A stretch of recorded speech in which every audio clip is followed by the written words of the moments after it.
மாற்றுகிறது. ஹல்லேலூயா. இந்த இரத்தம், ஆமென், இந்த இரத்தம் என்னை ஒவ்வொரு நாளும் பரிசுத்தப்படுத்த என்னை நான் அர்ப்பணிக்க வேண்டும் என்ற தேவன் விரும்புகிறார். ஆமென் சொல்றீங்க. 40 நாள் மாத்திரமல்ல, ஹலோ, 40 நாள் மாத்திரமல்ல, எப்பொழுதெல்லாம் தேவ சமூகத்தில் போய் நிற்கிறோமோ, மனிதர்கள் தானே நம்ம, குறைவுள்ளவர்கள் தானே நம்ம. அவன் அதனால தேவ சமூகத்தில் போய் நிற்கும் பொழுது நான் பெரிய பரிசுத்தவான் போய் நம்ம நிற்க வேண்டாம். ஹலோ, நான் பெரிய பரிசுத்தவான் போய் நிற்க வேண்டாம். ஆண்டவரே, என்னை கழுவி சுத்திகரித்து உம்மை போல மாற்றுங்க. எங்க அப்பா மாதிரி இல்ல, எங்க அம்மா மாதிரி இல்ல, எங்க அம்மா மாதிரி இல்ல, உங்களை போல மாற்றுங்க ஏசப்பான்னு சொல்லணும். எத்தனை பேர் ஆமென் சொல்றீங்க? ஹல்லேலூயா. எத்தனை பேருக்கு சத்தியம் புரிஞ்சிச்சு?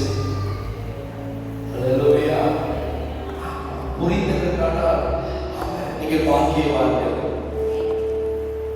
முதலாவது ரத்தம் பிதாவோடு சேர்க்கிற ஒரு சாக்கியத்தை, அப்பா பிதாவை என்று கூப்பிடுகிற அந்த பாக்கியத்தை, அந்த உறவை ஒவ்வொரு நாளும் அனுபவிக்கக்கூடிய அந்த கிருபை எனக்கு கொடுத்தது. இரண்டாவது, இந்த ரத்தம் என்னை அனுதினமும் சுத்திகரித்து பரலோகத்துக்குரியவனாய் அந்த பரிசுத்தரை போல, அந்த இயேசுவை போல என்னை அனுதினமும் மாற்றினது. எத்தனை பேர் ஆமென் சொல்றீங்க?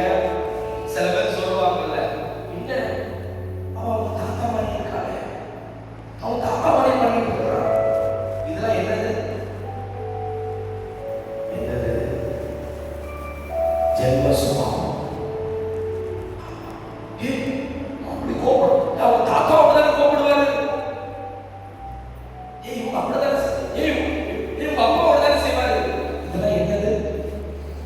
ஜென்ம. இதெல்லாம் ரத்தத்தோட கலந்திருக்கு.